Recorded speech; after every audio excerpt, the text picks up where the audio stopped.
Rise up!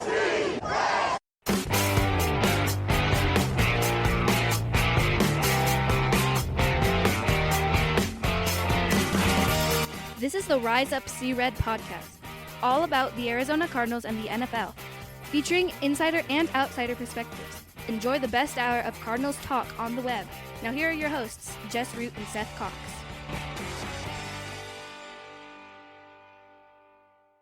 Hello, Arizona Cardinals fans, and welcome to the latest edition of the Rise Up See Red podcast.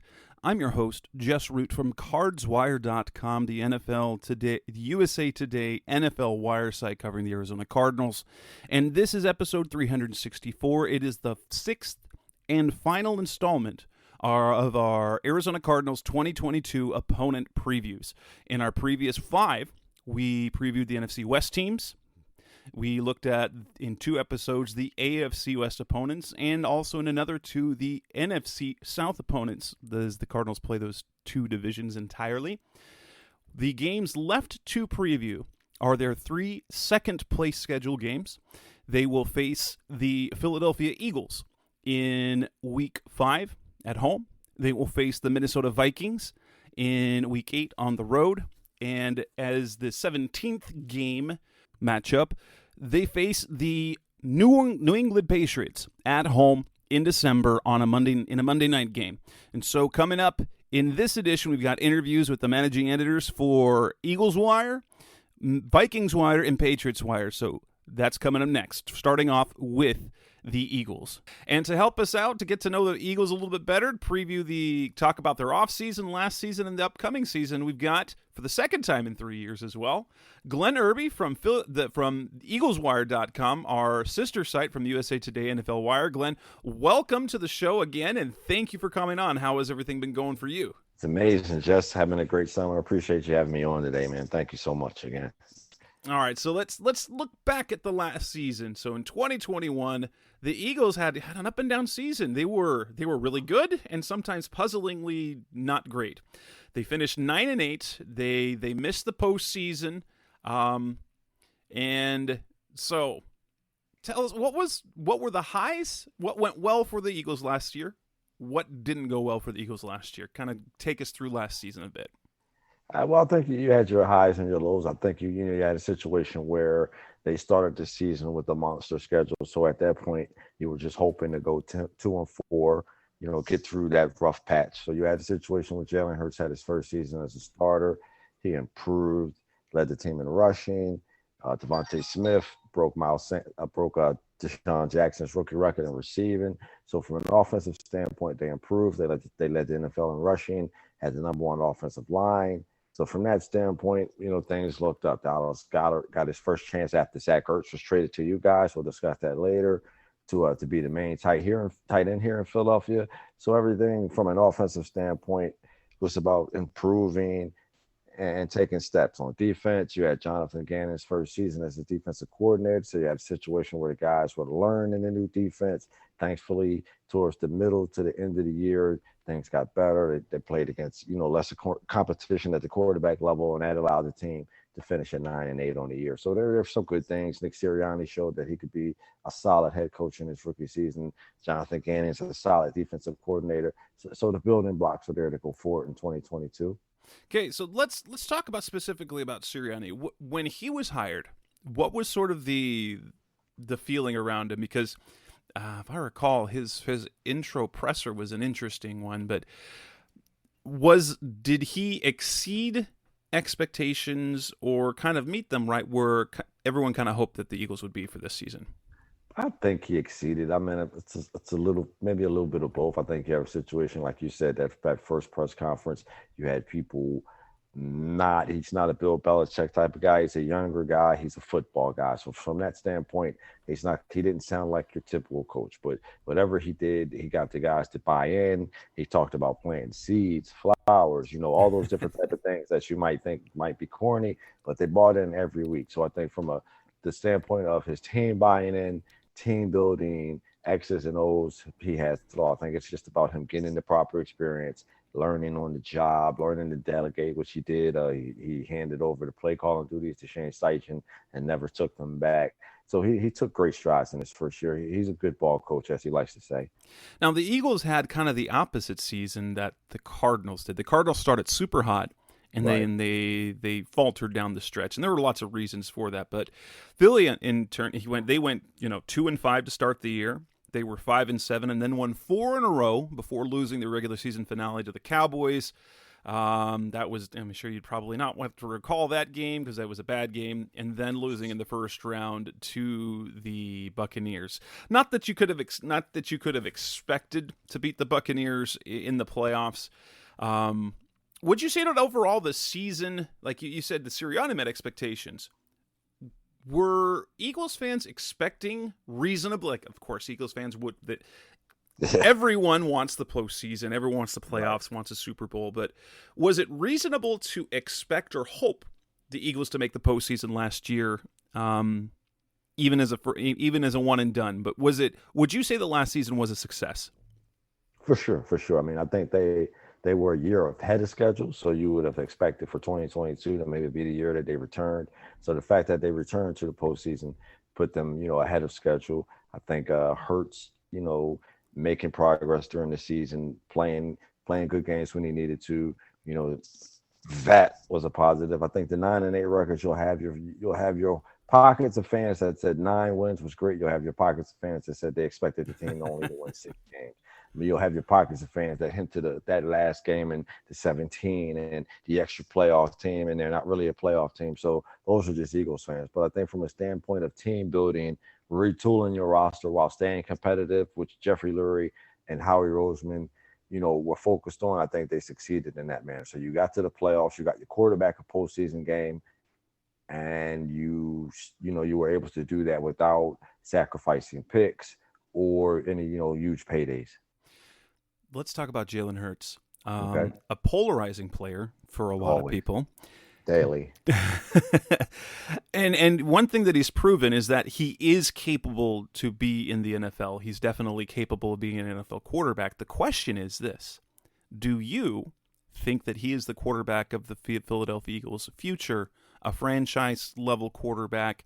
Say, let's go back to, is he the guy like Donovan McNabb? I'm not saying he's at the same level of him or they're going to have the same type of success, but can you ride with Jalen Hurts moving forward as your starting quarterback? Do you think he's shown enough progress, and do you think that's going to improve in 2022? I think so. I mean, he's gotten better each year he's been in the NFL, and I think, the one thing that he's doing this offseason that he has never had the chance to do since going back to high school was be in the same system, prepare with the same coaches. So you'll have a situation where he's not losing a coordinator or a head coach or anything like that. So the second year in the system, he should take huge steps. I think he took huge steps as a passer. Of course, he's a runner. They got A.J. Brown. You have a situation where you're throwing the ball to Devontae Smith. You're throwing the ball to your best friend, Dallas Goedert. So I believe it'll be a situation where McNabb had to do a lot with less, and Hurts will now be in a situation where he'll be able to do more because he has more around him. So there's no excuse for him not to take the next step. I think you'll have a situation where the team believes in him, the team rallies around him. He just needs to take the next step as a passer in terms of accuracy, being on time with his throws, and retooling his release. Three things that I think he did this offseason, and teammates have spoken about it, day after day. So I think he can. He won't be your Justin Herbert. He won't even be your Josh Allen. But in terms of taking the next step in his third year as a starter, improving, being able to win you a playoff game, I think so, yes. It's interesting to me because I know he doesn't have all the tools that some of these other quarterbacks have. He reminds me in many ways, and I think Vince Young was probably a little bit early for the NFL. Right. I see him kind of as a Vince Young type impact player who is a win. He's a winner. Doesn't have all the quarterback tools necessarily, but has great leadership. So I would say this: were there really some issues within the locker room with Carson Wentz, or is just Hurts that much easier to follow as a teammate, from what you understand? I think a little bit of both. I think he's that much easier to follow. I think he's more outgoing, more engageable. It's all those intangibles you're talking about. I think, Carson Wentz shows that you could still be a good guy and technically and still have problems in your locker room. Excuse me. So I think it was a situation where he's not the rah-rah type. He's not a guy that's going to hang out in terms of Wentz and things like that. So he was a little bit ostracized at times. I think Hurts knows all the right things to say. He buys in. I think this stems back to his prep career going to Alabama. So you have the different trajectories that they took getting to their situations. You have Carson Wentz, the number 2 pick. You have Hurts, someone who's at this, I guess, essentially be an underdog his whole career. And guys respect that. They respect the plays. They respect his hard work. So those intangibles help him galvanize the locker room. They help him carry. So now at this point, all he has to do is make the throws, make the correct decisions, and he'll be fine. Coming up next on the Rise Up C-Red podcast, the best of Cardinals talk on the web. Let's talk about the off season that the Eagles had, an eventful one. That's coming next on Rise Up C-Red. We're back on the Rise Up C-Red podcast, the best of Cardinals talk on the web. The Eagles, like the Cardinals, made a splash move during the draft, trading away their first-round pick for a player. The big move was obviously the trade for A.J. Brown. What does that move do for the offense? One thing it does, I know that's one thing that they're doing is that the Eagles are making it clear they're going to put Hurts in a situation to be able to succeed. So now you've got Devontae Smith, you've got A.J. Brown.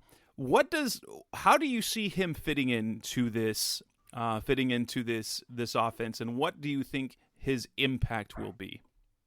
I think he'll bring a more physical presence. I mean, not that Devontae Smith isn't physical, but you have a situation where he'll bring the type of energy, not to compare him because they're not the same people, but he'll bring a Deebo Samuel type energy to this offense. And I think you see a situation where, he's a natural alpha, a natural number one, a natural leader. So he'll bring physicality. He'll bring, the ability to be press coverage man to man. He'll bring the ability to take a short play or short pass and turn it into a large gain. He'll bring the ability for someone who can be on the same page with Hurts, and because of their friendship over the years, and allow that to trickle down to where Devontae Smith is now having success against the number 2 corner, Quez Watkins or Zach Pascal, or maybe even Jalen Reagor at times is having success against the team's 3rd corner, and all that trickles down to where Dallas Goedert has room in the middle to work. Miles Sanders has room to work in the running game. Kenneth Gainwell has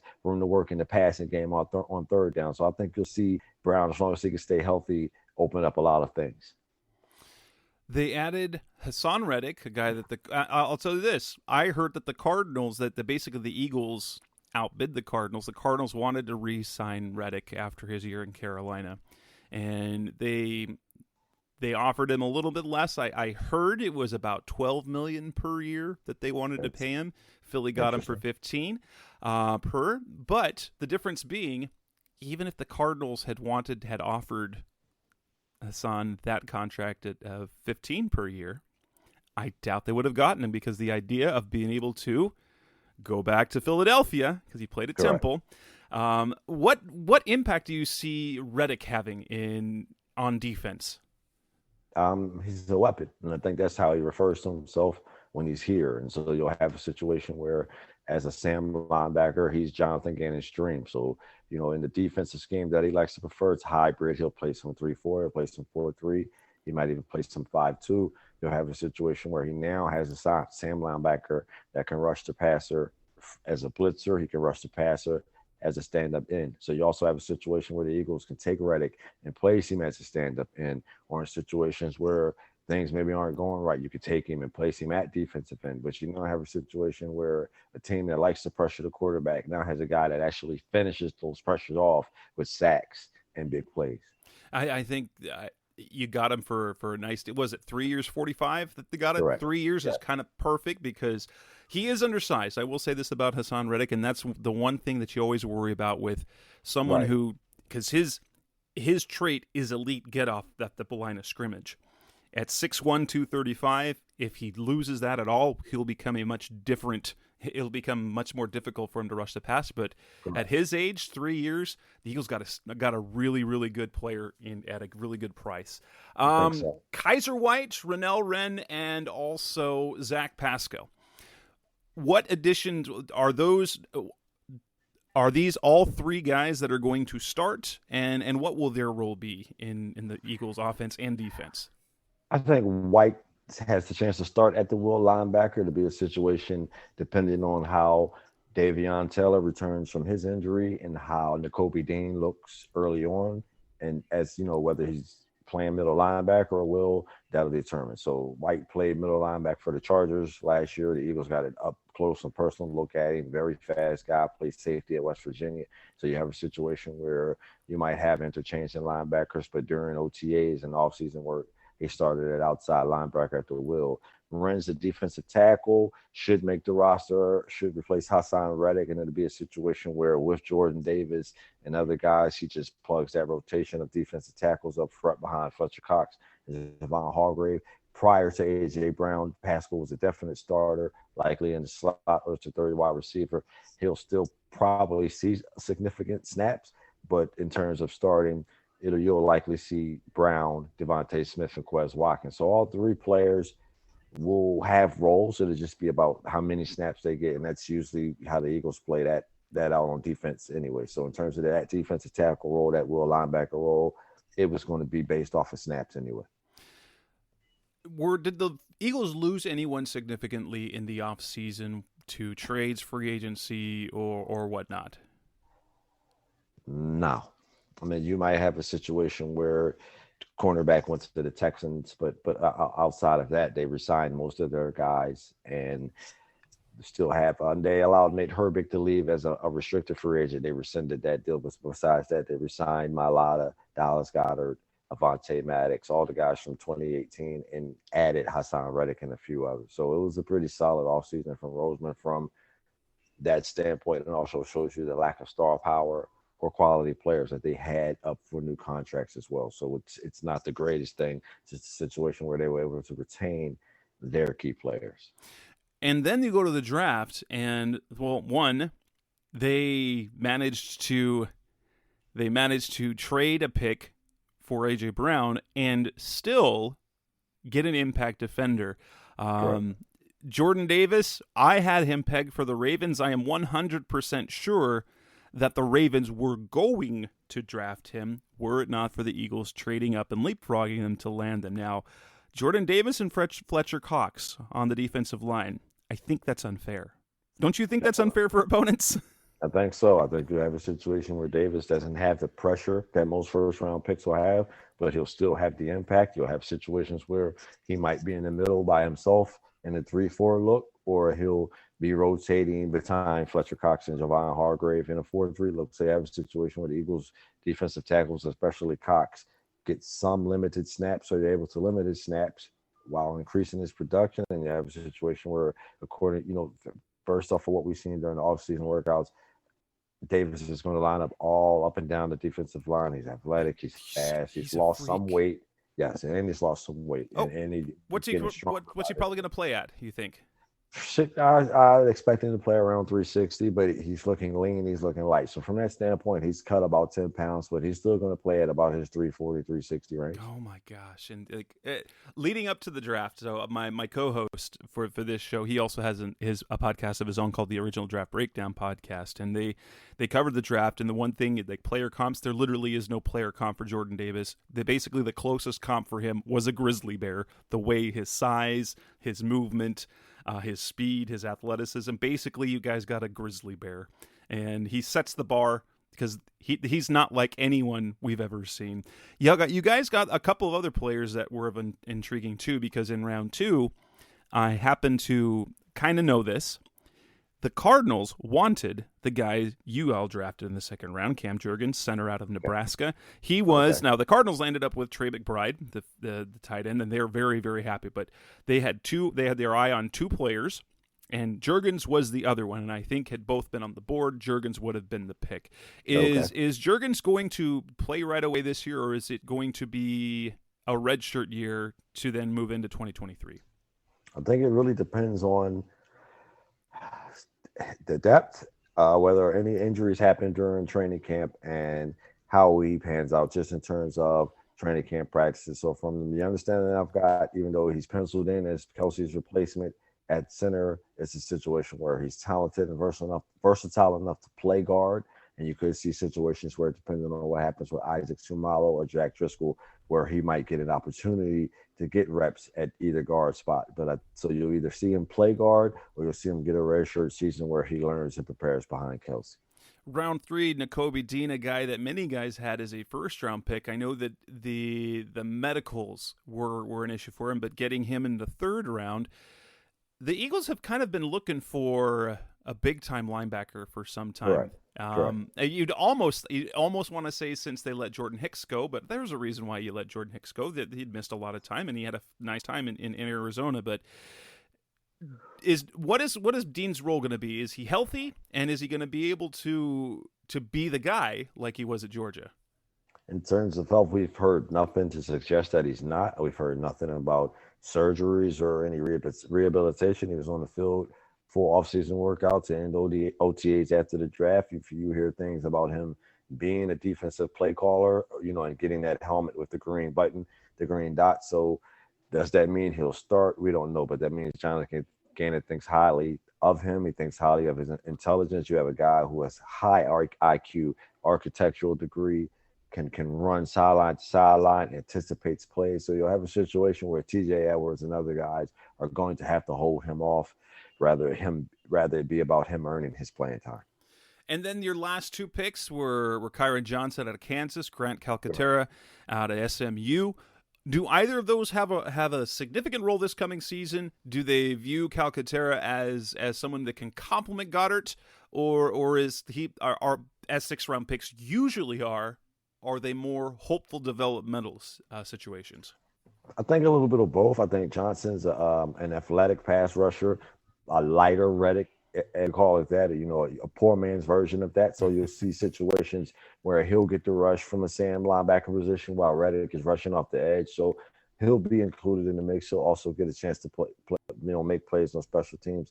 Calcaterra is a player to watch because if not for the concussions he suffered in college, he might have been a higher draft pick. He's an excellent pass catcher, someone that reminds you. I've heard people talk about him in terms of a younger Zach Ertz, in terms of his physical build and his abilities. He actually spent 1 year playing with Jalen Hurts at Oklahoma and catching passes from him. So they'll have instant chemistry there. So Calcaterra is probably the player to watch in terms of a 6th-rounder who'll get to be on the field with Goddard and maybe, make plays as a rookie.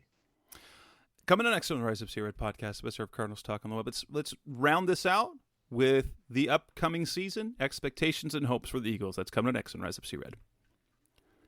We're back on the Rise Up Red podcast, best of Cardinals Talk on the Web, and we're going to look ahead with Glenn Irby from Eagles Wire, from the USA Today NFL Wire. Looking ahead to 2022. What are reasonable expectations for what the Eagles season could be? Do you think that they have enough to overtake the Cowboys as kind of the favorite to win the division?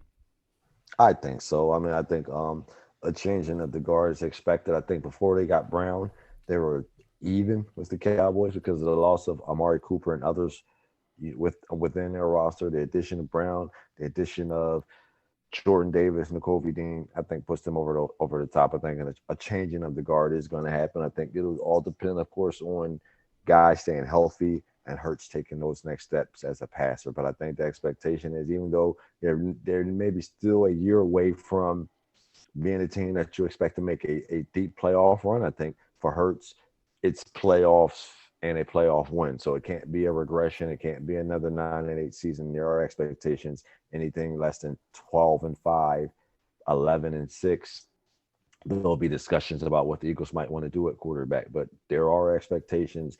And after adding, guys like Reddick, adding A.J. Brown, the idea is that they should start the season off 4-0, 3-1 at minimum, and challenge the Cowboys for the division. Yes. That would be I feel more or less that the last year's division winners are the favorites. I know that the Eagles are getting closer. That I think that they're of all the divisions in the NFC, I think the Eagles have the best chance to supplant last year's winner. Okay. With Cardinals, 49ers, Eagles, Saints, and Vikings as the 5 teams that I would expect to be battling for a wild card spot. I think the Cowboys, and that depends on the play of Prescott compared to the play of Hurts, in my opinion. But as we look ahead to that Week 5 matchup with the Eagles and Cardinals, obviously the Cardinals will still be without DeAndre Hopkins unless something changes. He's going to be suspended for the first 6 games. He's trying to get that reduced because he says he believes that there was a contamination issue with whatever. But we're not planning on it. How do the Eagles fans view that game against the Cardinals? Do they view it as a should win, toss up, or a one they could steal? Because it's so early in the season, I have it as a loss for them. So basically, after the fast start and different things like that, I have a situation, and I think most fans is a situation where, you have them playing Monday night against the Vikings after opening up against the Lions. You'll have them playing Wentz for the first time. Then they'll play their old head coach and Doug Peterson, the Jaguars, and then the Cardinals are sitting there in Week 5, right in between the Week 6 matchup with the Cowboys. So it's like a hectic month right there emotionally after the first 2. So I have a situation, and I think other Eagles have it, other Eagles fans, media, and people like that have it as a situation where looking ahead to the Cowboys, there's an expectation that it's going to be a nice road trip for the fans in terms of weather, being in Arizona. But the expectation is that even without Hopkins, you guys always start the season off fast, always tough early on in the season. So the expectation is, okay, if you get the win there, great, but you could get the loss while looking ahead to the Cowboys on Sunday Night Football. And I see this game as I think it's a game the Cardinals should win, but based on what we know about the two teams, I think I would consider a toss-up. I think I actually predicted this would be one of those games that they lose because every year, there's home games that you should win that you don't, and I think the Eagles are going to be a tough opponent. It's going to be fun to watch. Obviously, there is some. I mean, it's not necessarily familiarity because they were together, but the fact that Hurts was Murray's successor at Oklahoma gives them a connection there as well. What would you say? So I know you say kind of expectations, kind of 10, 11, 12 wins. What do you think their floor is? Floor to ceiling, what do you think the Eagles are capable of? Kind of a bad case scenario and then best case. Everything goes well, no major injuries. Hurts takes the next step as a passer. Ceiling is 13 wins without a doubt because of the addition. If the wheels fall off, everything goes bad. Gardner Minshew has to play, or Hurts forgets how to play the football game. 7-8 wins is the floor, and that's it. Like everything goes bad, 7-8 wins. I don't think they'll regress beyond the 9 that they had the year prior. Completely reasonable. This should be a good game in Week 5. Should be a competitive season in the NFC with teams like with the Eagles and the Cardinals. And I like what the NFC is playing out, and even with. Which is funny because I know that there's a lot of optimism in Philadelphia right now. Here in Phoenix, there's a lot of pessimism because of how the season ended, and the fact that they mostly just brought back guys. The Cardinals had an 11-win team last year. I don't think they're going to be quite as dominant as they were early in the season, but I don't think they're as bad as they were. So I'm also expecting an 11-win season from Arizona and a wild card berth. I think that's reasonable, and then we just need to take the next step and actually win one, kind of like what y'all are thinking about. But correct. Loaded division. Yeah, that'd be fantastic. That is Glenn Irby from theeagleswire.com from the USA Today NFL Wire. You can find him, obviously, on the NFL Wire there on that site. Glenn, are you on social media at all? Yes. You can find me on Twitter. Only Twitter, that's it. The Cover 2 NFL, eagleswire.com. That's about it. All right. Thank you for your time on the show, Glenn. And we will be back with another opponent preview coming up next. Thanks for listening. Appreciate you having me on a Friday. Thank you. All right. Thanks, man. Coming up next on the Rise Up See Red podcast, the best hour of Cardinals talk on the web. We move on to the next of the Cardinals' second-place games and have our opponent preview with and about the Minnesota Vikings. That's coming up next on Rise Up Sea Red. We're back on the Rise Up Sea Red podcast, the best hour of Cardinals talk on the web, and we have the second of our second-place games for the Arizona Cardinals.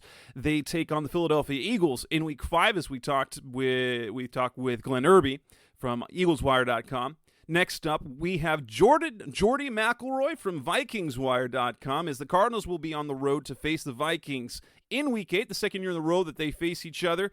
Jordy, welcome to the show. How have you been, man? Man, I've been doing great, man. I think, me and you were kind of cutting it up earlier, talking about this brutal Tennessee heat out here, man. It's ridiculous. Yeah, Cardinals fans will know all about brutal heat. It's like we'll get into arguments with which is worse. I don't know which is worse. I've lived in Phoenix all my life. 115-degree oven heat. It's hot, but it isn't humid. It's definitely a dry heat. I'm not sure which one I'd prefer more, but we did mention. There is no relief with the wind here in the Phoenix area because it is just like open the oven and have a fan blow on you with the oven air. I would actually love to be in the Minnesota area right about now. Like, might have to go there a little early. All right, so Jordy, thanks for coming on the show again. I know it took a while to get us to now. By the time this is published, most of the other shows were recorded a couple weeks ago. Jordy apparently his dentist tried to kill him a few times, but we got him on the show. He is alive. His mouth is all good, and we're here to talk about the Cardinals, a Week 8 opponent. Obviously, the Vikings fell short of the playoffs last year. We probably have Greg Joseph to thank for that a little bit. The Cardinals have Greg Joseph to thank for their Week 2 win, as he missed a potential game-winning field goal at the end of the game that gave them a 34-33 win in Week 2.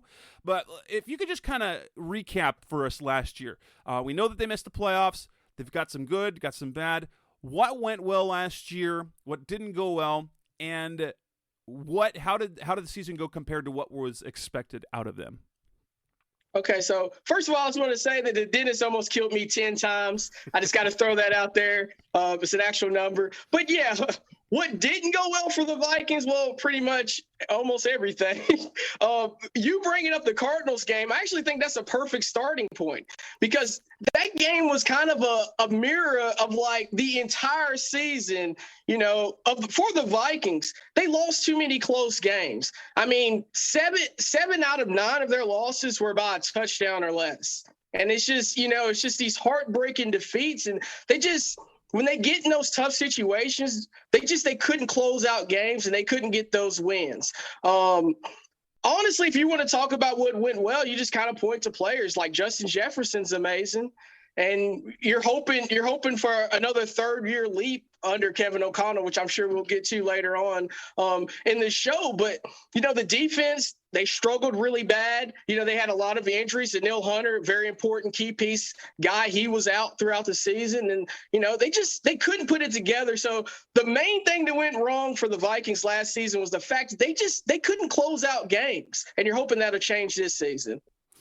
So you look at kind of what happened. You dealt with, obviously, Justin Jefferson, fantastic. I mean, you look at what he's done so far in his career, and you've got a 1,600-yard campaign last season.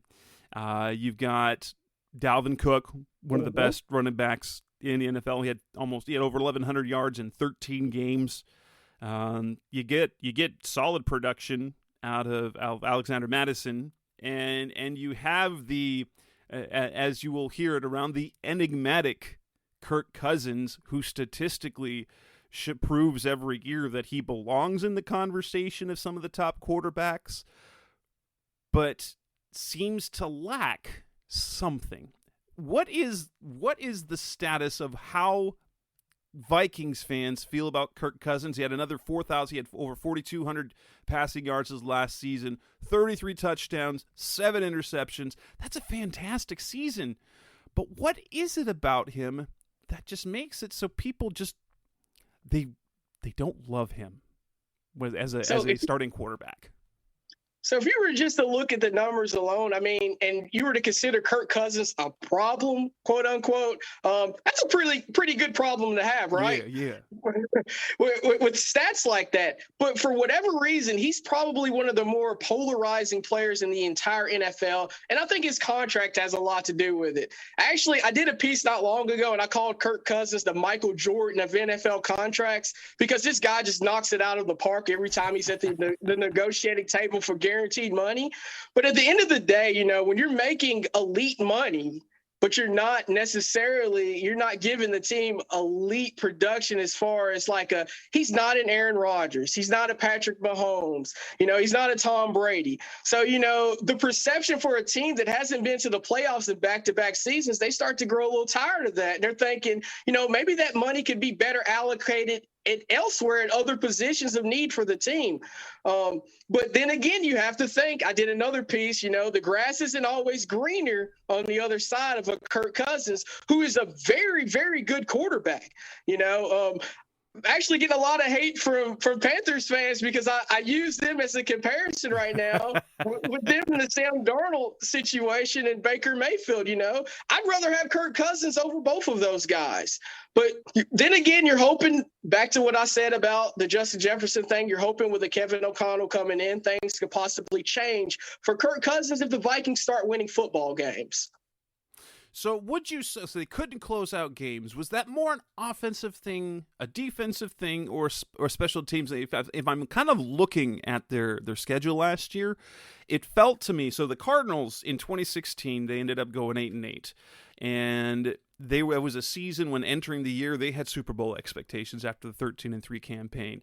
And one thing they just couldn't do, they couldn't get over 500. They could never get over that hump. Special teams had a top 10 offense, top 10 defense, but their special teams was atrocious.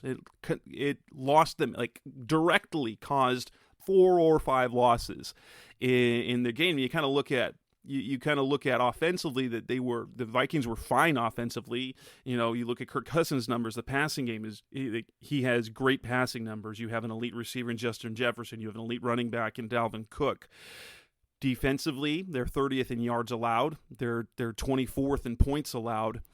Was it more a defensive issue? Once again, which, you know, has this Vikings team has seemed to have gone to being the defense being their strength. Did it become a liability last year? You know what, and I believe it did, but obviously as the quarterback, you get blamed for everything, or, you know, whether that's winning or losing. Quarterbacks just kind of typically take the blame, so I think that's where Kirk kind of fell in line there. But, yeah, obviously the defense, they struggled. They couldn't stop the run. They couldn't stop the pass. I memean, teams were just taking whatever they wanted all over them. I called them the doormat defense last season because that's what they were, sadly. You know, but to be fair, they dealt with some injuries. You know, they lost Danielle Hunter halfway through the year. So, and he's a big playmaker up front. And obviously the defensive backfield, you know, those guys struggled a whole lot. But, you know, you're hoping this season they've made some additions and some changes in the backfield where hopefully they'll be better. But yeah, definitely the defense was a huge problem. And so were special teams. I mean, going back to that Cardinals game, and Greg Joseph, you know, he shanks a 37-yard field goal, breaks Vikings fans' hearts, you know, in what was otherwise a hell of a football game. So yeah, I mean, it's definitely not Kirk Cousins' fault. It's more of that contract that people kind of look at. But I think you hit the nail on the head. It's more of a defensive issue in Minnesota right now, or last season. Cardinals fans, you guys picked up the Vikings picked up a couple of former Cardinals last season. They signed Patrick Peterson to a 1-year deal, who then re-signed with the Vikings this offseason, and the Cardinals traded Mason Cole, offensive lineman, to the Vikings.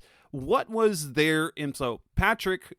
We felt his best days were behind him. There was still what I felt from the end of his time in the Cardinals, he still had elite lockdown play ability, but his bads got bad, and they weren't always consistent. How was Patrick's play in the defensive scheme, and Mason Cole, did he do anything for y'all last year? I mean, not much for the Mason Cole side of things. Vikings, they obviously struggled on the offensive line pretty significantly, especially at those interior positions. But look at, and then obviously a tackle, they're pretty much set there. But looking at a Patrick Peterson, Patrick Peterson is still a really good player. Obviously, he's not the Patrick Peterson of old. He's not the All-Pro Patrick Peterson, or maybe even the Pro Bowl Patrick Peterson. But he comes from, he has that treasure trove of knowledge, of experience in the backfield, and he's somebody the Vikings can trust back there. And that's a big reason why they pushed to sign him again this season as well, to stand opposite of a young and upcoming group right now. But definitely Patrick Peterson, he was, for his age and what he's capable of doing at this point in his career, he's fine back there. I'd rather have him than not have him and just go all young, especially if the Vikings are truly serious about this win now season, which we keep hearing about. Coming up next on the Rise Up C-Red podcast of SR Cardinals Talk on the Web, let's move to the offseason and discuss the additions, the subtractions, and the draft picks that they take this offseason. That's coming next on Rise Up C-Red. We're back on the Rise Up C-Red podcast, episode of Cardinals Talk on the Web. We've moved on. We're with Jordy McElroy from VikingsWire.com, managing editor over there. And it's time to talk about the offseason that the Vikings have had. We know two transactions that happened because they involve the Cardinals. They add Jordan Hicks, and Nick Vigil leaves to play, who signed with the Cardinals. But before we talk about any of all that, so Kirk Cousins redoes his contract. So he is now under contract through 2023. There's his cap number is still ridiculous. Though honestly, if you look at how quarterback contracts are going right now, a cap hit of $31.5 million isn't crazy anymore. That said, Kirk Cousins comes back. I remember before last season, when they drafted Kellen Mond, that was it was interesting because of the conversation. Do the Vikings think that Kellen Mond could be their future after Kirk Cousins? So Kellen Mond is he really is an interesting topic of conversation because the Vikings had drafted him last year, and Mike Zimmer, that was more of a Rick Spielman type of draft pick. Mike Zimmer he never really seemed interested at all in Kellen Mond last season. So Kellen Mond really didn't get much of a chance. And there was actually a press conference of Mike Zimmer, and there's a reporter. It's at the very end of the season. The Vikings, they're out of the playoffs. They're not making it. And a reporter had asked about, maybe seeing Kellen Mond at the end of the season. And Mike Zimmer said, not interested. And he looks dead at this reporter, and he's like, not interested. And they're kind of like, well, why? And he's like, because I've seen him. You're just like, okay. But to be fair, Kevin O'Connell's come in, and they've been kind of singing Kellen Mond's praises throughout the spring practices, and you're kind of hoping that maybe he can step in as a backup over Sean Mannion behind Kirk Cousins. But as far as seeing him actually replacing Kirk Cousins in the future, I think we're just way too far off from that right now. I'm actually looking at this more as like this is a rookie season for Kellen Mond under a head coach that actually wants him to be there. All right. One of the biggest changes that happened this coming off season is, obviously the new head coach, Kevin O'Connell, replacing Mike Zimmer. What is sort of did you like the hire? 1, 2, what's different? What's different about O'Connell thus far? We haven't had training camp yet. We're looking at the offseason program. What's new about this kid? I mean, he's young. He's another one of these young hotshot coaches. He's a Sean McVay guy, and all the Sean McVay guys are getting hired across the league. He's already got a coaching tree as large as probably some of the, almost as current. His coaching tree is about as big as Bill Belichick's at this point, it feels like. It really is, and it's kind of crazy, and I love the hire.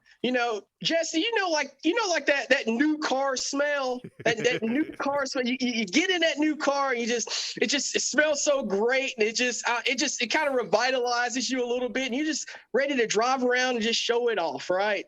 And that's kind of the feeling you get right now within the Minnesota Vikings organization. That new car smell, Mike Zimmer, he was around for 8 seasons. That's an incredibly long time for a head coach in this day and age. You kind of have the car for 8 years, and the old gym socks are sitting in the back seat, and the musty gym bag and papers thrown everywhere and McDonald's cups.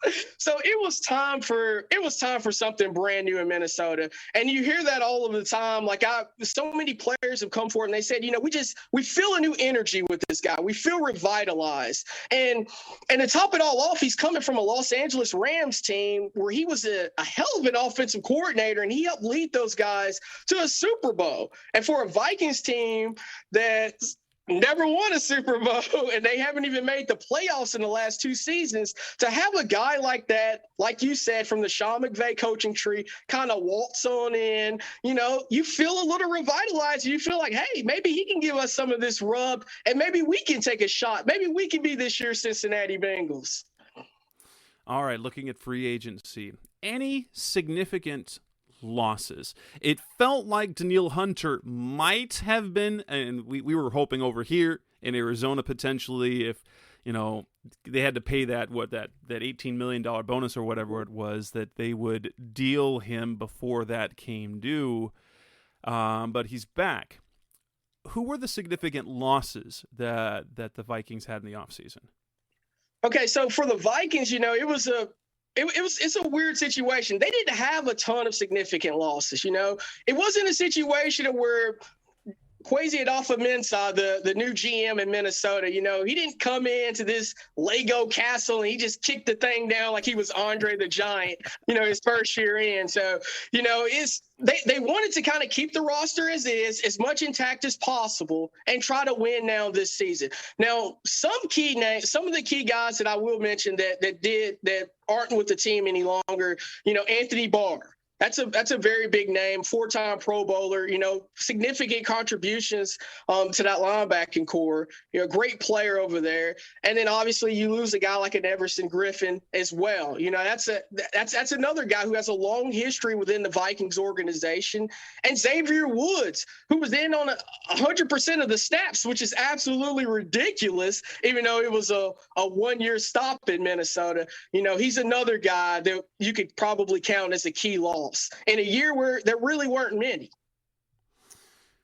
And it's interesting because Barr remains unsigned. He was an interesting guy because physically, I think he would fit as an edge defender, and had the potential of doing that, but has played off the ball and played at a pretty high level while he was there in Minnesota. The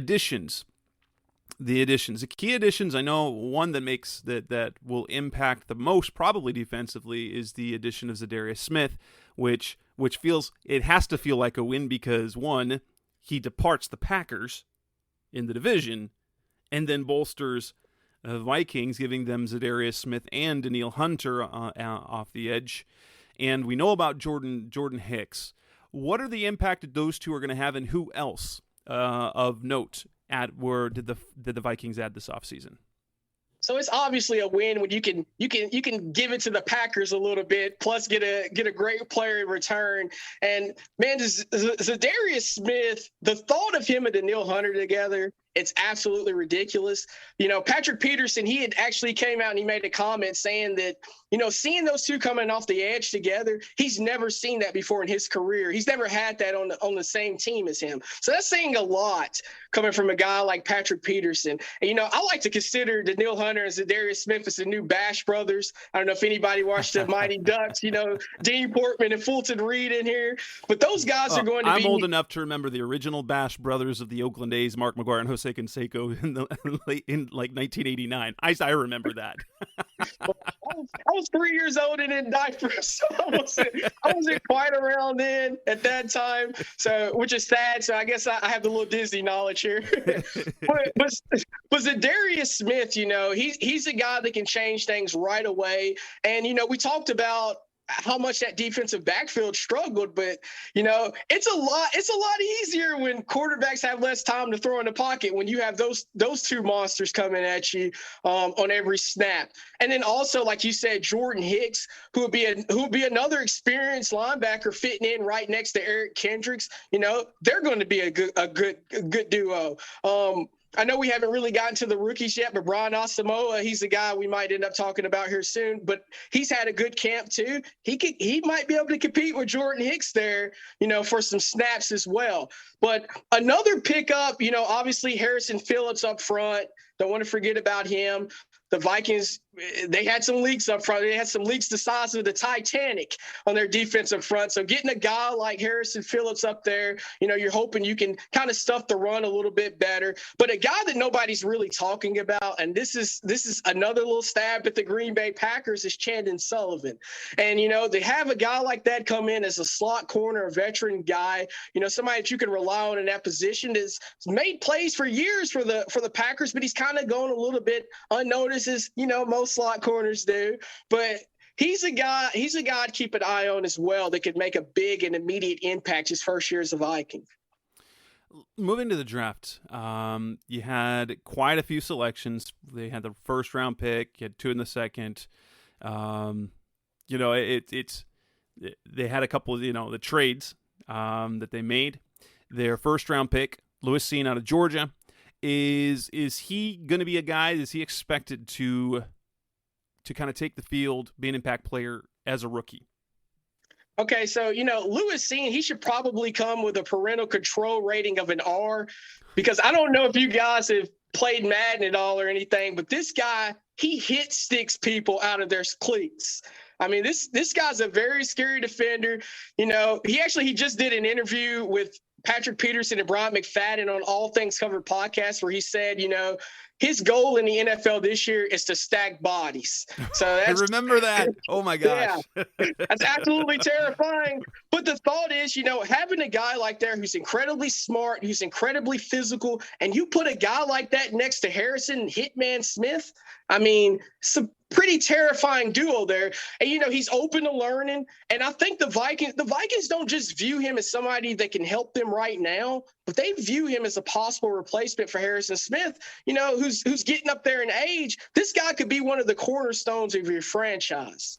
They add on day 2, Clemson cornerback Andrew Booth, LSU guard Ed Ingram, and then Oklahoma linebacker Brian Asamoah, a guy that you mentioned. Any of those guys expected to make an impact in 2022? So for Andrew Booth, he missed a lot of spring practices because he's coming off of a sports hernia surgery that he had to go through. So he's got some catching up to do. And I think people are kind of underestimating Cam Dantzler there as well. He's not just going to hand Booth that job, right? Booth's going to have to come in and compete for that job. And, it would not shock me if Booth kind of came off the bench a little bit and he kind of worked in behind Dantzler throughout this whole season. Now, he might end up taking that job, but it wouldn't surprise me because of how good I think Dantzler might be this year if Booth actually has to work in behind Dantzler a little bit. Ed Ingram is a guy that the team desperately hopes can make an impact right away. That right guard position, a real trouble spot for the Vikings. They had Ali Uday in there last season. They had drafted Wyatt Davis out of the 3rd round last year, and he just hasn't really panned out.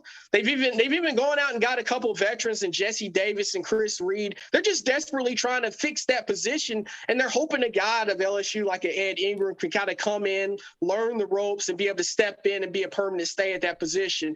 And then obviously Brian Asamoah, the guy, I mean, speed kills, right? And his kills on the football field. He's moving up and down the sidelines like the Flash. I mean, he's so incredibly fast and so talented. I think he's a guy that kind of took people by storm and a little surprise in the spring practices, but he's definitely turning heads, and he might eat into some starting snaps. Who knows as the season goes on. Day 3, there were 6 selections they made. Missouri cornerback Caleb Evans, Minnesota defensive end. It says he owned, I have no idea how to pronounce that, Otameo. I don't either. It's tough. North Carolina running back Ty Chandler, a guy I coveted for the Cardinals. The guy is big. The guy is fast, and he can do a lot of stuff. Illinois tackle Vidarian Lowe, Michigan State receiver Jalen Naylor, and then South Carolina tight end Nick Muse. Of those 6 day 3 picks, do you see a year 1 impact on any of them, and which players have are you most optimistic of being contributors at all this year in the years to come? So Caleb Evans is a guy to kind of keep an eye on as well. He probably won't win the starting job between Andrew Booth and Cam Dantzler fighting it out across from Patrick Peterson. But he's somebody with a long shot chance. He really is. And he's had a really good spring practice. He's also become quite the fan favorite. Y'all don't follow him on Twitter. I don't know his handle off the top of my head, but his Rabbit Benji's pretty hilarious on there. But he has a size for it. He has that confidence, and he's been stepping in. He's been, stepping up right away. And you have to think, with Patrick Peterson kind of getting up there in age a little bit, how much longer can he go? And when will the Vikings be ready to kind of turn everything over to the young guys? And he's one of those guys. You can kind of picture a scenario of Andrew Booth Jr. and a Caleb Evans as your top 2 cornerbacks. So he's a guy to definitely keep an eye on. Ty Chandler, we talked about him earlier. He's off the stream and everything, but he's amazing. He's a very versatile running back. He can run the ball. He can make catches. And you're looking at it from a Vikings perspective of this being a contract year for Alexander Mattison. You got to kind of look and see what's behind Dalvin Cook. And you look at a guy like a Ty Chandler as possibly somebody that stands out. Kene Nwangwu, he's obviously not a rookie, but he's another guy that they're kind of hoping kind of takes that next step as a backup role behind Dalvin Cook at running back. But those are the 2 guys that I really look towards making an impact right away, a Caleb Evans and a Ty Chandler as rookies their first year. Coming up next on the Rise Up See Red podcast, the best of Cardinals talk on the web. Let's look ahead to the 2022 season, what the expectations are for the Vikings, and how they view their week against the Cardinals. That's coming next on Rise Up See Red. We're back on the Rise Up See Red podcast, the best star of Cardinals talk on the web. Still talking to Jordy McElroy from VikingsWire.com, managing editor over there. Looking ahead to the 2022 season, you mentioned it's a win now mentality. What are the expectations for the team? What do you think their floor and their ceiling is potentially in 2022? So the expectations for the team, if you're paying Kirk Cousins another year to stick around, and you're giving him a no trade clause on his contract to stick around, and then obviously, like you just mentioned about the Danielle Hunter going out there and you're paying him money to stick around, you're in a win now mode. And by win now, I don't mean making it to the playoffs and playing in a wild card game and getting bounced out and going home. No, you have to win a playoff game. That's the ceiling for me. They have to win a playoff game. If you don't win a playoff game, then you get to the scenario where, ownership might walk into Kwesi's office and they might give him the go ahead to do the Andre the Giant thing and kick over those toy Legos and rebuild things from scratch all over again. But they have to win a playoff game. The floor, and it's sad to say, I can see him being even again, basically, winning their little 8 games or 9 games or something like that and barely missing. That's the floor, because you're running it back with the same roster in hopes that the new coaching staff can turn over a new leaf there and make things feel different and, hopefully get different results than you've had the previous 2 seasons. But obviously, if that doesn't pan off, you could be right back where you started. as I look across the NFC in particular, I think it is fair to say that the division winners from last season are likely to repeat. You got the Rams in the West, the Packers in the North. You've got the Bucs in the South, and then the Cowboys in the East. And then I think that there are about 5 legitimate playoff contenders for the wild card: the Cardinals, the Vikings, the Saints, the Eagles, who I think also could push Dallas in the NFC East for the division, and then the 49ers if Trey Lance is okay. I think people are too high on 49ers, but I think of those 5 teams, those are the we're going to see the 3 wild card teams out of those 5, and I've got the Vikings in that group. As you look at that Week 8 game against the Cardinals in Minnesota, is that game considered a should win, toss up, or a steal? If they were to win that game, it would be considered stealing a win. I mean, look, when you have an offense with the firepower that the Minnesota Vikings have right now, and you've obviously made all these additions to the defensive side of the ball, and you've kept everything as is, I think every game is a should win. They should win every game, and they should approach the season that way. You know, I look at the Week 1 game against the Green Bay Packers, which is a huge one right off the bat. You know, you're in Minnesota, you have to win that game. Like, you need to win that game to kind of show that, you know, we're in this win now mode because we believe we can win now. I mean, if you don't think you can win now, then you would have blown it all up, and, you know, why are we here at this point? But yeah, by Week 8, I would think that that's a should win, if not for anything, but to make up for that 37-yard whiff on Greg Joseph's end. Oh, man. And then obviously that Kyler Murray pass that bounced off of Eric Kendricks' hand, and then Max Williams had made the catch and ran for all those yards. You know what play I'm talking about? Yes, I mean, yes. it's stuff like that. It's stuff like that. Come on. Yes. Should win, Vikings. You better win. Good stuff. So if you're going to make a prediction for, not for the game, but for the Viking season, how do you see it playing out? Do you see them overtaking the Packers in the division? How many wins you see them, and do you believe they will meet the expectation that you have of them of winning a playoff game this year? Okay, so I'm a little hesitant to actually choose them over the Packers. I've seen some people pound their chest a little bit. I'm not quite there yet. I do think that they will split even with the Packers. I think the Vikings come out in the first game of the season. I think they shock the Packers. But then I think the Packers get them in the second game later on down the road.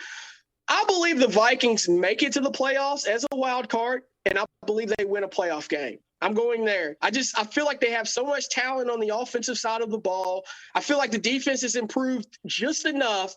I still have some concerns about the back end a little bit, but I feel like that they've made the improvements, and I think Kevin O'Connell being there is going to boost their confidence enough to get to the playoffs and win at least one game. Now, I can't promise you that'll satiate the thirst for winning the Vikings nations that they have right now, but they'll win a playoff game, I believe. All right. Jordy McElroy from the VikingsWire.com. Jordy, do you have aside from the site, everyone should know it's one of the NFL USA Today Wire sites. It's our sister site. Jordy, is there a way that my listeners can follow you, find your work on social media? Yeah, of course, man. Twitter, you can find me on Twitter at JordyMcElroy.com. Only send nice tweets, please. All fans welcome.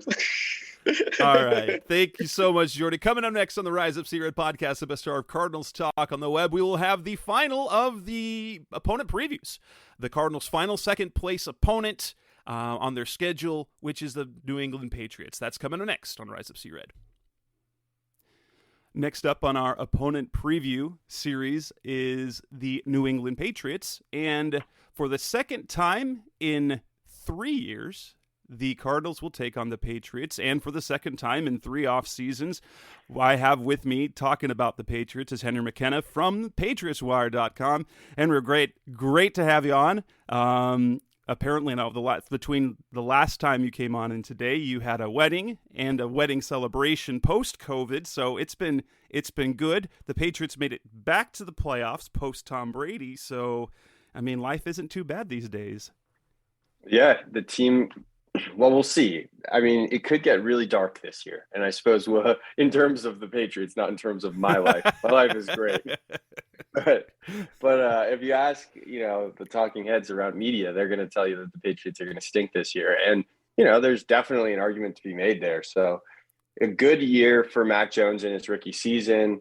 Patriots are one and done in the playoffs. And you kind of think, hey, maybe there's something to this team, this new quarterback. But then you look at the score of that Buffalo game, it was 47-17. How could you possibly hope to be competitive in a division where you lose to the rival 47-17? So some highs and lows, both in my life and in Patriots land over the last, 18, 20 months. So let's look back at the 2021 season. So 2020 didn't go as expected. They managed to beat the Cardinals, but they still missed the playoffs with Cam Newton and company playing at quarterback. And they basically have Mac Jones fall in their lap in the draft. Let's take it back to that day. How surprised were you that, one, Jones was available, and how pleased were you that they were able to get him? And then following up on that, what did you think of his rookie campaign? Yeah, so I think at the time there was this interesting narrative that the Patriots wanted Elijah Vera Tucker. He went to the Jets, the pick before, I think at 14, the Jets traded up. So the Jets felt like they'd gotten this coup to get, Zach Wilson and their interior guard they'd really been hoping for and steal that player away from the Patriots. Meanwhile, I don't know, man. The Patriots got Mac Jones at 15. I don't think they were too upset that Vera Tucker wasn't there. And so, yeah, match made in heaven. I think Mac Jones whispered to the commissioner on the night of the draft. He says, that's where I really wanted to go. I'm really happy.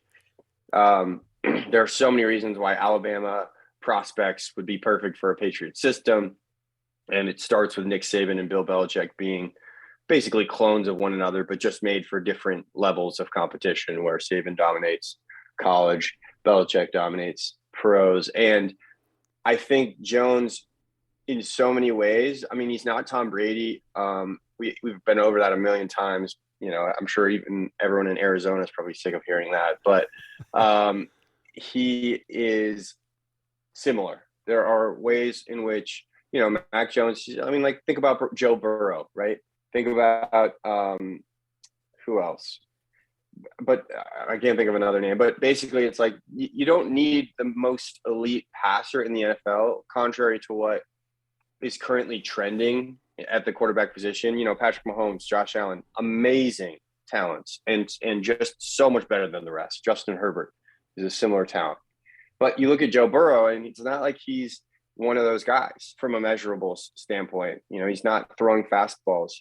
But he's got enough touch and he's got enough power to be a competent NFL quarterback. So where these quarterbacks who just aren't exactly firing rockets can make up for it is processing power. And we saw over the course of Mac Jones's rookie season develop his processing power at a staggering clip. And I cannot impress this upon, your listeners enough, in that, I've watched a lot of quarterbacks. I've been on the Patriots beat now. This is going to be my 6th year. So I've watched Jimmy Garoppolo. I've watched Jacoby Brissett. I've watched Jarrett Stidham. I've watched Danny Etling. I've never seen a quarterback come into this offense and grasp it so quickly and with so much command. This was different. This was different than Jimmy Garoppolo. So I was enormously impressed with how fast he was operating, even in minicamp in his rookie season. Fast forward to minicamp this year, he's an even more advanced quarterback. We're seeing him attack the deep third of the field. We're seeing him trust his receivers in a new way that, they're blanketed in coverage, and he kind of just puts it in a place where either they're going to catch it or nobody will. And all of a sudden they're coming down with the ball. So, maybe it's minicamp and maybe there isn't pads and maybe there's no contact. So the offense has a significant advantage.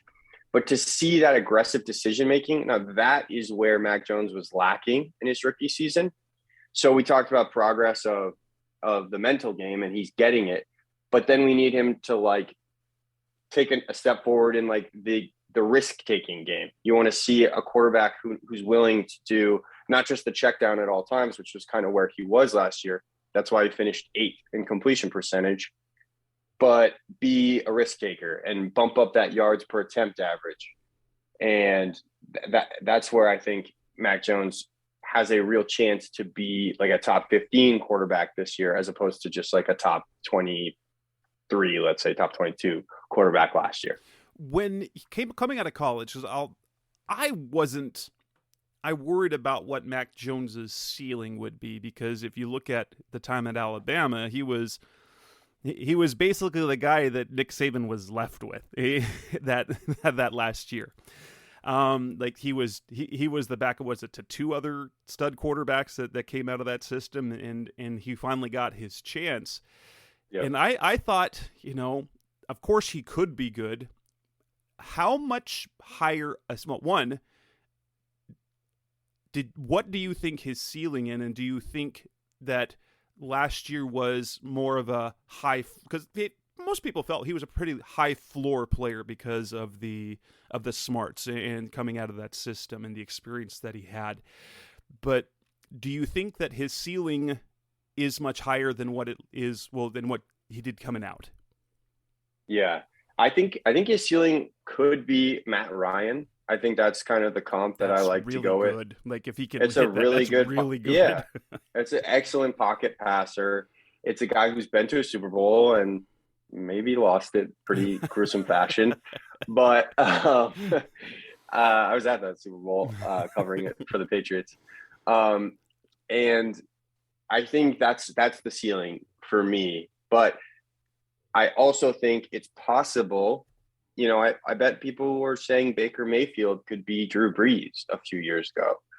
And it's possible that you get excited about how much a rookie develops in the first year. And then you see he kind of gets to the end of year 2 and you're like, well, that really slowed down. Like, there's the Will Ferrell meme from Anchorman, things escalated quickly. Yeah. And that tends to happen for a rookie, right? They do escalate quickly. But then when you get into year 2, the question is it still on the upward trajectory or is it plateauing? And that's what I'm curious to see from Jones. Everything in minicamp indicated that he's still, headed on an upward trajectory, but you just never know. And I think what's interesting about the Patriots fan base is they haven't been exposed to this new era of like develop your rookie quick or he's out. It's just like, Patriots fans haven't been through the quarterback carousel for 20 years. No. So there's a whole generation that's never even seen one, at least in New England. So they don't have experience with like how it feels to draft a quarterback in round 1, have them be promising because they're on that rookie deal and you can build a big salary around them of other skill players, which is what the Patriots have done. Spent a lot of money at receiver and tight end. And they're going to build that around him. They're going to try and support him to, send him on an upward trajectory. And you get excited about the Baker Mayfields. You get excited even about the Kyler Murrays. Like, I think Kyler Murray is an excellent quarterback. I just, he is kind of waffling a little bit in his development. And Sam Darnold, right? I mean, he had an exciting year. Seriously, like you look at his stats, he wasn't like out of the question of being like a good quarterback after year 1. There are players that just seem like something's going to happen and then it doesn't. So the Patriots fans have just not seen anything like that before. But so far, so good with Mac Jones. If you look at the totality of last season, did in terms of how they did in the regular season, exceed expectations? Obviously, the playoff loss was staggering. It was disappointing. But again, it was against a team that people thought probably was a Super Bowl team. So you had the Bills, you had the Chiefs, both, and no one thought the Bengals were going to be in that category. They ended up being there. But both the Bills and the Chiefs were kind of the teams that everyone felt were Super Bowl teams that could and should make it there. Taking that playoff loss out, did the season exceed expectations, meet them, or with a rookie quarterback, could you have expected more than that? No, I think you make a good point. And it's sort of the point that I think the Patriots were making internally, which is, maybe take away the final score of that game. If that game was like a touchdown away or even 10 points difference, this would be a pretty different takeaway from that season.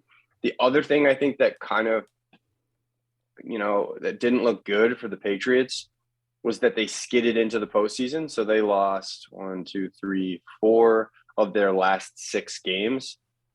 And then they lost their postseason game. So that's, 5 of the last 7. That's really kind of what happened with the Cardinals too. Yeah. I will say this, like with what happened with the Cardinals last year, it was very disappointing how it ended. But if you look at like big picture, going into last season, the Rams were a Super Bowl favorite, and the Cardinals were expected to be a team that competed for a wild card spot, but probably wasn't going to win the division. Yeah, they started out hot, but at the end of the year, they were a game out of the division title, and they lost to the team that everyone thought would win the Super Bowl. So, like meeting expectations, they met the expectations that there were for the year. It's just how it happened was very disappointing because they started so hot.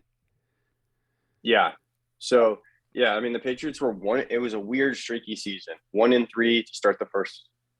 Oh man, I just flipped the opposite of this schedule. So I have to apologize. They started the season losing 4 of their first 6. I'm sorry. I flipped. And then they got hot. And then they finished their season losing 3 of their last 4. So it was a season of streaks. I just was like flipping the exact numbers. So it was like start slow because you have a rookie quarterback, get hot, and then the weird thing was finish poorly. I didn't anticipate that happening. You lose to Miami in the final week of the season.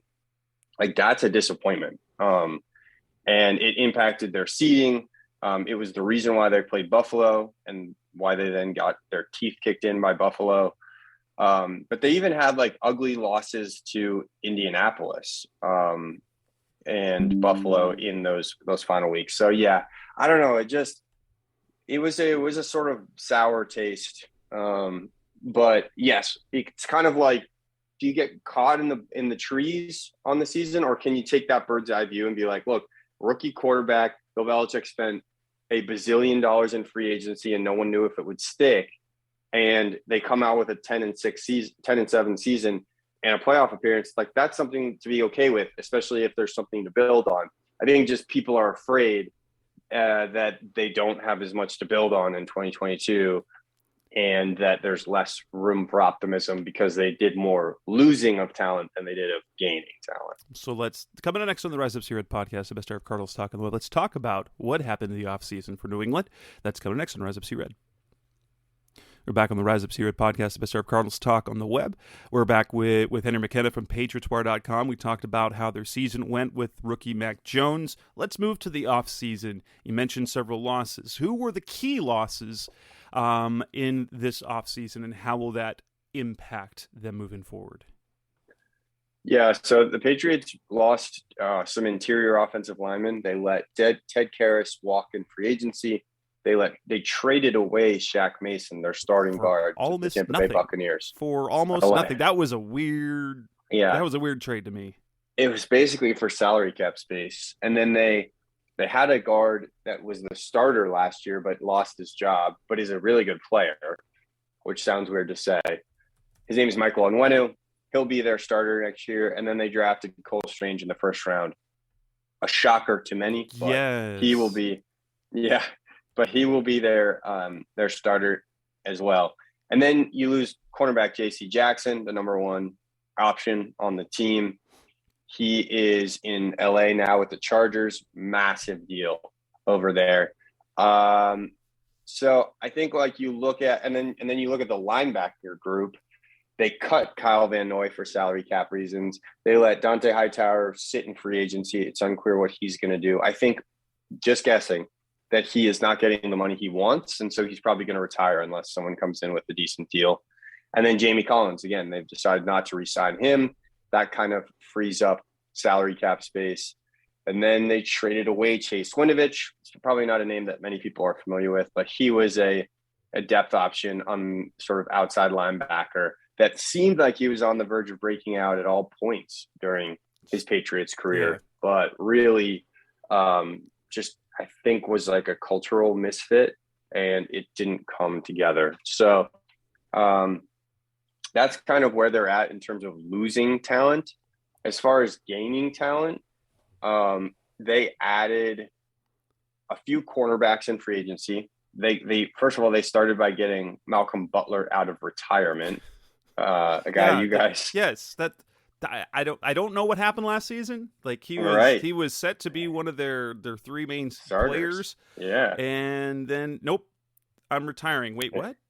And it never was there were whispers that he was unhappy with his role. Vance Joseph said he was going to play. He had an important role in the team, but they liked Marco Wilson. The rookie was going to start, and I was very, very intrigued by that because in off-season work, Butler was cornerback 3. Like he would come in as their third cornerback, which made sense because of the supposed concerns about his ability, like his legs and being able to withhold the season and losing a step. And then Marco Wilson ended up being the starter after Butler retired, but now he's back with the Patriots. One of those many cornerbacks that play at a high level, and the Pats just let go. Like Butler, Gilmore, J.C. Jackson. They just keep bringing in younger guys that do well, and then just let them get paid elsewhere. Logan Ryan's another name. Yeah, Bill Belichick is the king of drafting cornerbacks or not. Malcolm Butler and J.C. Jackson were not drafted and went on to be number 1 corners. So he's bringing he's bringing Malcolm Butler back. Maybe in a few years he'll bring back J.C. Jackson too. We'll see. That seems like the way that it goes.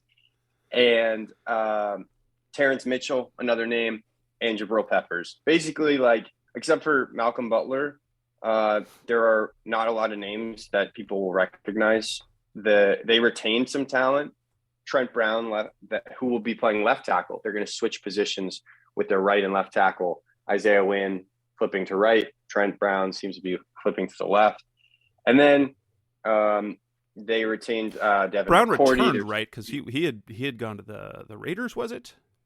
He was meeting with the Seahawks. Okay. I guess actually you make a great point, which you didn't even know you made, which is the coaching staff left for the Raiders. Josh McDaniels, the offensive coordinator, brought 3 offensive assistants, offensive line coach, receivers coach, who's now the offensive coordinator there, and assistant quarterbacks coach. So that's 4 offensive staffers headed to Vegas. And that meant that Matt Patricia moved from director of football research into an offensive assistant role. And Joe Judge goes from being fired from New York as the head coach there to quarterbacks coach, offensive assistant. So that's kind of the area of intrigue, if anything. It's not actually players because the Patriots did so little in the player acquisition department. It was Trent Brown. I did remember Trent Brown did. He did spend a couple of years with the Raiders after a year with the Pats in 2018. Oh, yes. Sorry. They traded for him last year. That's right. They've got him back. And so they traded for him last year, and he started on their right side last year. And then his contract was up, so they retained him for 2 more years, actually. And now he's going to play on the left, it looks like. So, it's sort of a weird year. And again, like the fact that I kind of like am talking about these players who are supposed to replace the departures and these coaches who are supposed to replace the departures, and that nobody really knows who they are, or they do, and it's Matt Patricia and Joe Judge, and everybody's freaking out, at least in New England. I think people are like, but in those roles, they were great in New England. I mean, you make a good point. Like, well, but the trick is Matt Patricia was on defense. He's on offense now. So Patricia helped them win a Super Bowl on defense. And then Judge helped them win Super Bowls on special teams. So I think people argue, well, these guys are kind of like fish out of water in a different, side of the ball, and we'll see. I mean, I don't know. It's really hard to say. Did you see Matt Patricia's defenses in Detroit? Come on. Yeah. that was not fun. But no. So the draft comes. So the surprise was Cole Strange. I will say that was when my co-host and I for this show, we did our mock draft. Cole Strange was kind of a target that we felt the Cardinals might look at in round 2, round 3, and then he goes at the end of round 1 to New England. They're like, wait a minute, is this one of those cases where they are the smartest in the building, or that they think that they're the smartest in the building? Yeah, that's a good question. I mean, like, nobody knows yet, right? But what they saw in him was an extremely smart, extremely competitive, extremely athletic, very athletic. Yeah, extremely coachable talent. And I think that's what they want is when they draft a guy in the first round, they want him to project, not just to be a day one starter, but also to be like a year 2 captain. They want players who are going to immediately understand the system, immediately be physically and mentally able to contribute, and then have the leadership skills to be locker room presences. So they want all-around guys, and that's what Cole Strange was to them, maybe not to other teams, but the Patriots don't give a hoot about what other teams believe. They're going to do exactly what they think is best for their team. So if they've got a round 1 grade on Strange, I mean, they were clearly like aware that nobody else was going out there to get Strange in round 1. So they traded back and they picked up some draft capital, and then they got Strange. They got their day 1 starter. He's been lined up in left guard since day 1 of minicamp. So the expectation for him is clear. You are the guy. Yeah. You got to protect Mac Jones's left side. I like you could tell that they were going for some athleticism in their first few picks, because you get Tyquan Thornton out of Baylor, who is crazy fast. He ran the fastest. Yeah. Marcus Jones, who is a little guy but fierce cornerback. Then Jack Jones, a guy that interesting career here at Arizona State, where he has numbers, but had some troubles here and also made a lot of plays. So there's a high ceiling for him, and I could see him being one of those New England guys that pans out. And then also Pierre Strong was a running back I would have loved the Cardinals to get in day 3, but they didn't have any picks they didn't have a pick in the 4th round, so, or 5th round for that matter. And so I was just waiting. So I really, really like some of the players that New England picked up. I don't like how many of these guys are expected to be impact or contributors in year 1. Obviously, they with Cole Strange, they've got him slated for the starting lineup. But what about Thornton and Jones? It's tricky to project. The guy that I think will play the most among that second tier of players, Thornton, Jones, and Jones, that's going to be Jack Jones, because like I mentioned, Malcolm Butler, you even said it, he's like, dude, does he have the legs? Does he have the health? Can you make it a whole season? Terrence Mitchell, nobody knows if he's even good. And then Jalen Mills is the number 2 cornerback from last year. He'll probably solidify one of the corner spots. I suspect Jack Jones, Malcolm Butler, Terrence Mitchell, and Jalen Mills will all have roles. It's just that at the end of the season, maybe Malcolm Butler and Jack Jones actually end up with a similar snap count, because as the season goes on, Jack will play more.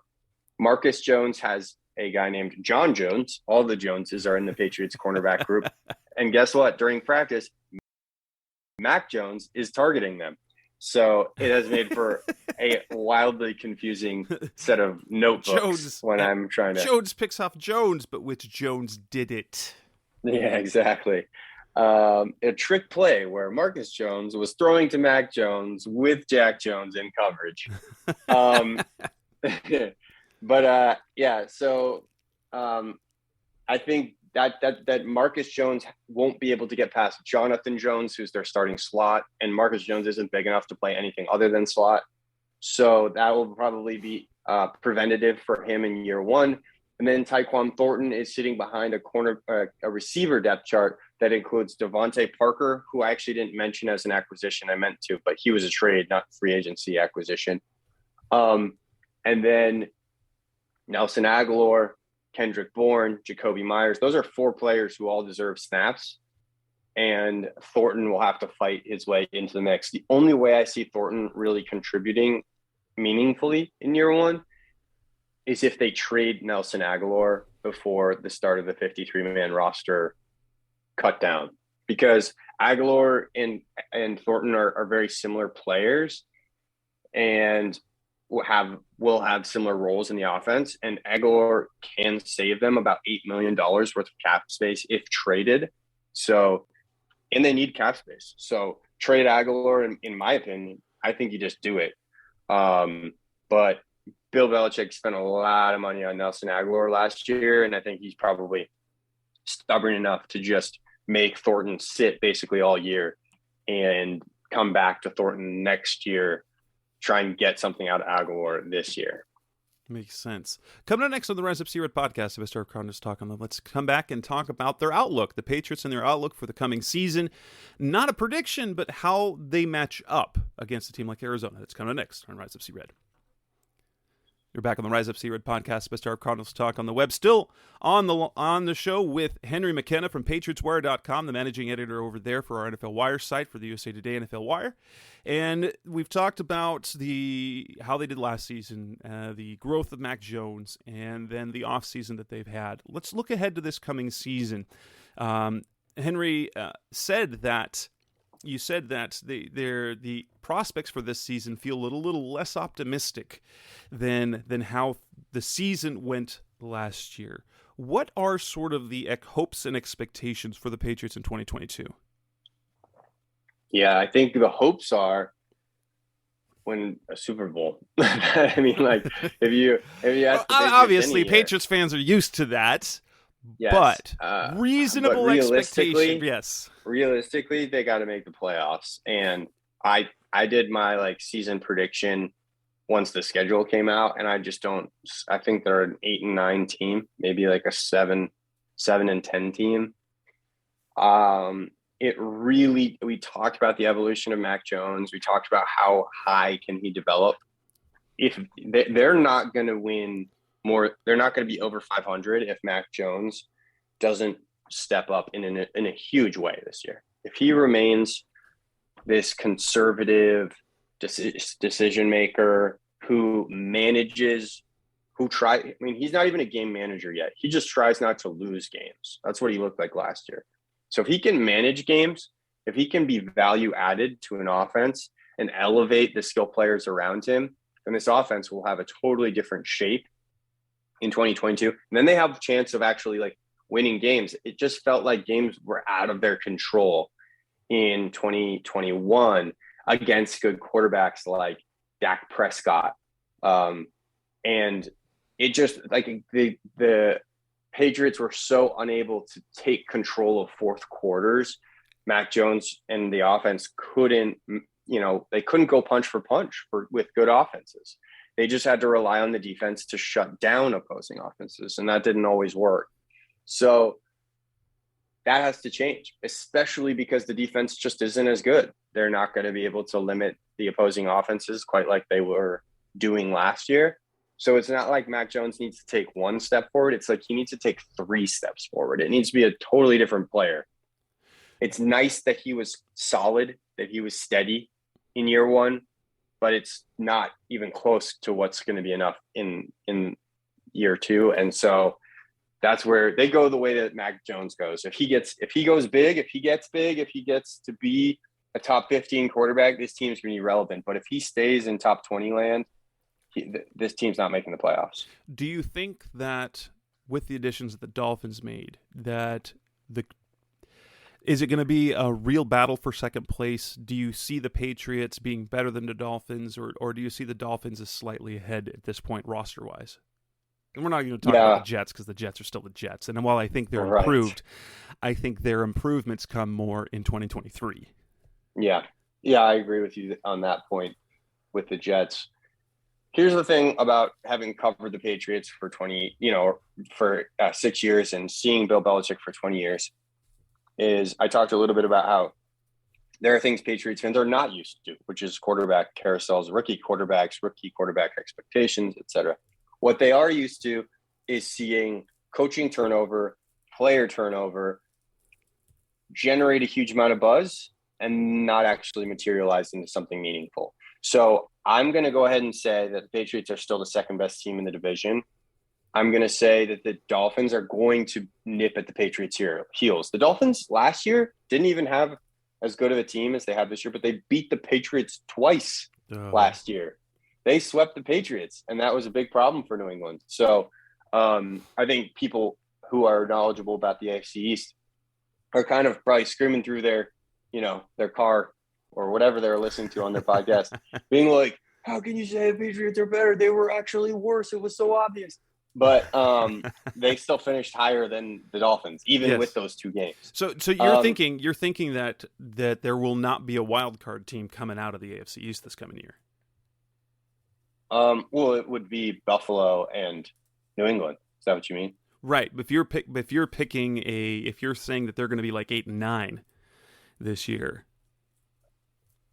So you're saying picking three teams from the AFC East? No, that without the wild card, that at 8-9, do you think that they'll be a wild card team, especially when you look at like the AFC West, that top to bottom looks? Oh, so you're saying, do I think that like altogether the Patriots missed the playoffs? Right. Just the Bills. Okay. I think ultimately the Patriots and Dolphins will be two teams jockeying for the wild card, and I would bet on the Patriots being right in the competition. I guess I'm getting a little too hyped up about minicamp, but I just was like so impressed with Mac Jones that I was like, okay, I've been setting this expectation that like if the Patriots want to make the playoffs, Mac has to be huge. And like I saw that at minicamp. I was like, wow, that was incredibly impressive for a year two quarterback. He's doing all of the things that I say he needs to do for them to get there. So I think the Patriots are going to be right there with a lot of the other wildcard teams. It's just such a competitive division. Right. I mean, if Deshaun Watson plays any football this year, and I mean, I know this is, I'm just rooting that he doesn't, because I think when he's surrounded with that much controversy, I feel like the NFL needs to make the right decision and suspend him maybe for a whole year. But there are other teams that are like right on the cusp of playoffdom. I mean, look at the Colts, look at the Ravens, look at the entire AFC West. It's just like one good team after another. And the Patriots might be like the 13th or 12th best team, maybe 11th best team in that conference. And there's only 7 playoff spots.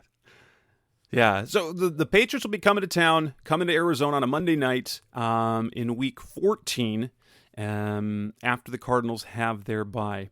I'm not looking for a prediction because that's dumb at this point. But if you're comparing rosters from afar, how do Patriots fans view that game against the Cardinals as two fairly evenly matched teams, as a game that would be a steal, a game that they could steal a win, or one that they expect to win? Steal, for sure. We'd have to steal this win. I think that the Cardinals are just a more talented team than the Patriots are. So it's a question of coaching. How much can the Patriots maximize the talent that they have on their roster this year? So you're betting on Belichick this year. I mean, Belichick is really betting on himself and Mac Jones. And like Mac Jones is going to be a product of how much Belichick can develop him. So I think ultimately the Cardinals are better built and more talented. And so if the Patriots go in there and get a win, they're going to be happy about it. All right. That is Henry McKenna from PatriotsWire.com, our managing editor over there, a guy who's been with USA Today Wire for quite some time, been on the show a couple times over the last 3 years. Aside from the site there at Patriots Wire, Henry, where else can we find your work? Yeah, give me a follow on Twitter. You can just search Henry McKenna or search @McKenna Analysis. That's my handle. And give me that click on the follow button. Absolutely. Again, that's Henry McKenna from PatriotsWire.com. Thank you so much for coming on. And this will wrap up this edition of the Rise Up Seared podcast, the best of Cardinals Talk, episode 364. This is the end of our opponent previews for the Cardinals in the 2022 season. Beginning next week, Seth will be back with me as we get ready for the season. Coming up on our next show will be our NFC West ranking show, and depending on when the contract happens with Kyler Murray, we'll have a show about that, or we're included in the show. And then in 2 weeks, on the start of training camp, we will do the training camp preview. Thanks for listening. We'll be back again next week. Thanks for listening to the latest edition of the Rise Up, See Red podcast. Listen to previous episodes and subscribe to the show on Apple Podcasts, Stitcher Radio, Audioboom, or many other podcast platforms so shows are delivered directly to your mobile device. Please give the show a 5-star rating and always support the sponsors who support the show. We'll be back soon for the best hour of Cardinals talk on the web. Rise up, Red Sea, be red, see red, and of course, rise up, see red.